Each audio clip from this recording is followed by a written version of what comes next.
అబ్బో ఇక్కడ కేజీ చీరలు కొంటే అర కేజీ చీరలు ఫ్రీ అంట. మంగళ్య షాపింగ్ మాల్ కేజీల్లో సేల్ టన్నుల్లో ఆనందం. ఇక ఆపరేషన్ సింధూర్ తర్వాత మొదటిసారి జరగబోతున్న పార్లమెంట్ సమావేశాలపై అఖిలపక్షం భేటీ అయింది. కేంద్ర మంత్రి కిరణ్ రిజిజు నేతృత్వంలో జరిగిన మీటింగ్ కి అన్ని పార్టీల ప్రతినిధులు హాజరయ్యారు. పార్లమెంట్ సమావేశాల్లో బిల్లులు ఎజెండాని విపక్షాలకు వివరించారు కిరణ్ రిజిజు. జూలై 21 అంటే రేపటి నుంచి ఆగస్టు 21 వరకు పార్లమెంట్ సమావేశాలు నిర్వహించనున్నారు. 21 రోజుల పాటు జరిగే సమావేశాల్లో 7 పెండింగ్ బిల్లులతో పాటు 8 కొత్త బిల్లుల్ని ప్రవేశపెట్టేందుకు కేంద్ర ప్రభుత్వం సిద్ధమైంది. National sports governance bill, geo heritage sites, geo relics bill, mines and minerals సవరణ bill, national anti doping bill, Manipur వస్తు సేవల పన్ను బిల్లు వంటివి ఇందులో ఉన్నాయి. వీటితో పాటు ఇన్కమ్ ట్యాక్స్ 2025 బిల్లును కూడా కేంద్రం ప్రవేశపెట్టే అవకాశాలున్నాయి. అలాగే విపక్షాల ప్రశ్నలకి ఆన్సర్ తో రెడీ అయింది కేంద్రం. ఇటు ఇండి కూటమి కూడా పార్లమెంట్ లో కేంద్రాన్ని ప్రశ్నించేందుకు సిద్ధమైంది. ఆపరేషన్ సింధూర్ పై కేంద్రాన్ని నిలదీయాలని నేతలు నిర్ణయించారు. అలాగే బీహార్ లో ఓటర్ల జాబితా సవరణపై కూడా ప్రభుత్వాన్ని ప్రశ్నిస్తామని విపక్ష నేతలు వెల్లడించారు. విదేశాంగ విధానం పైన ప్రశ్నిస్తామని స్పష్టం చేశారు. దీంతో ఈసారి సమావేశాలు హాట్ గానే ఉండనున్నాయి.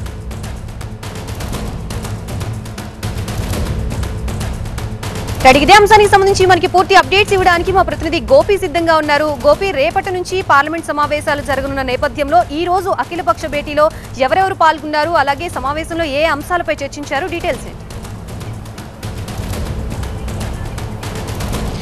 రేపటి నుంచి నెల రోజుల పాటు పార్లమెంట్ వర్షాకాల సమావేశాలు కొనసాగబోతున్నాయి.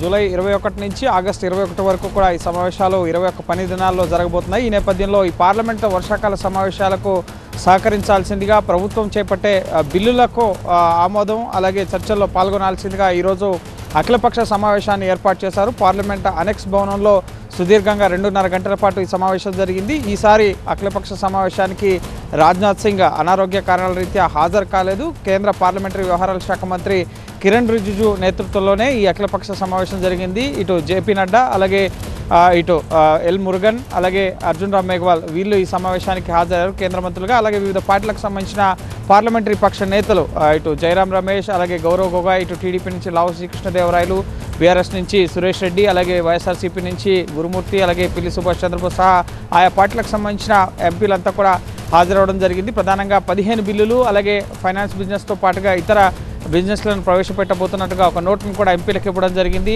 అయితే ప్రతిపక్షాలు ఈసారి ముఖ్యంగా అంతర్జాతీయ, జాతీయ, రాష్ట్ర స్థాయి, గ్రామీణ స్థాయి వరకు ఉన్న అంశాలని గడిచిన 4 నెలల్లో జరిగిన పరిణామాలు, వీటన్నిటికి సంబంధించిన అంశాలను కూడా పార్లమెంట్లో లేవనెత్తాలని చెప్పి నిర్ణయించుకున్నాయి. అందులో భాగంగా పెహల్గాం ఉగ్రదాడి, అలాగే ఆపరేషన్ సింధూర్, డొనాల్డ్ ట్రంప్ చేసిన వ్యాఖ్యలు, అలాగే ఇటు బీహార్లో ఓటర్ల జాబితా సవరణలు, అంతేకాకుండా రైతు సమస్యలు, నిరుద్యోగం, మహిళలపై దాడులు, దళితులపై దాడులు, ఈ విధంగా అనేక సమస్యల్ని పార్లమెంట్లో లేవనెత్తాలని చెప్పి ఇండియా అలయన్స్ ఇప్పటికే నిర్ణయించుకుంది. సో వాటిపైన ప్రధాని నేరుగా సమాధానం చెప్పాలి సభలో అని, ఆయన నిబద్ధతను చాటుకోవాలి అని చెప్పి ఈరోజు అఖిలపక్ష సమావేశంలో విపక్ష పార్టీలన్నీ కూడా కేంద్రాన్ని కోరడం జరిగింది. సో దానికి విపక్షాలు ఏ అంశాన్ని లేవనెత్తినా దానికి చర్చకు సిద్ధంగా ఉన్నామని అయితే కేంద్ర పార్లమెంటరీ వ్యవహారాల శాఖ మంత్రి కిరణ్ రిజిజు స్పష్టం చేయడం జరిగింది. సో అన్ని అంశాలపైన కూడా చర్చకు మేము సిద్ధంగా ఉన్నామన్న సంకేతాన్ని కేంద్రం ఇవ్వడం జరిగింది. అది ఆపరేషన్ సింధూరే కావచ్చు, లేక ట్రంప్ వ్యాఖ్యలు, విదేశాంగ విధానం, ఏ అంశమైనా సరే మేము చర్చకు సిద్ధమని చెప్పి అధికార పక్షం చెప్పడం జరిగింది. సో వాడివేడిగా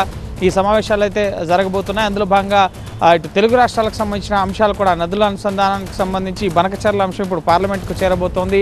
టీడీపీ, జనసేన, అలాగే బీఆర్ఎస్ ఈ నదుల అనుసంధానంపై పార్లమెంట్లో చర్చ జరగాలని చెప్పి పట్టుబడుతున్న పరిస్థితి. అలాగే బీసీ రిజర్వేషన్లకు సంబంధించిన అంశాన్ని తెలంగాణ కాంగ్రెస్ నేతలు ఇటు తెలంగాణ అసెంబ్లీలో పాస్ చేసి కేంద్రానికి పంపిన, ముఖ్యంగా రాష్ట్రపతి వద్ద పెండింగ్లో ఉంది బిల్లు. సో ఆ చట్టానికి సంబంధించిన అంశం పైన కూడా పార్లమెంట్లో చర్చించాలి అన్న అంశాన్ని ఇటు రేవంత్ రెడ్డి కూడా ఢిల్లీ వచ్చి ధర్నా చేసే అవకాశం కనిపిస్తోంది. సో ఓవరాల్గా అంతర్జాతీయ స్థాయిలో, అలాగే జాతీయ స్థాయిలో, రాష్ట్ర స్థాయిలో, గ్రామీణ స్థాయి వరకు ఉన్న అంశాలు, ముఖ్యంగా ఇటు పెహల్గాం టెర్రర్ అటాక్, అలాగే ఆపరేషన్ సింధూర్, అమెరికా అధ్యక్షుడు ట్రంప్ చేసిన వ్యాఖ్యలు, అలాగే రాష్ట్రాల్లో ముఖ్యంగా పరిస్థితులు, మణిపూర్ అంశం కానీ, మణిపూర్లో రాష్ట్రపతి పాలన పొడిగిస్తూ ఈ పార్లమెంట్ సమావేశాల్లో నిర్ణయం తీసుకోబోతున్నారు.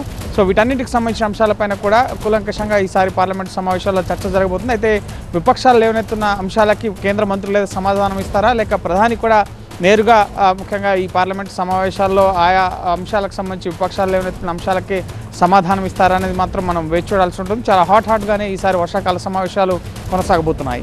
అబ్బో ఇక్కడ కేజీ చీరలు కొంటే అర కేజీ చీరలు ఫ్రీ అంట. మంగళ్య షాపింగ్ మాల్ కేజీల్లో సేల్ టన్నుల్లో ఆనందం.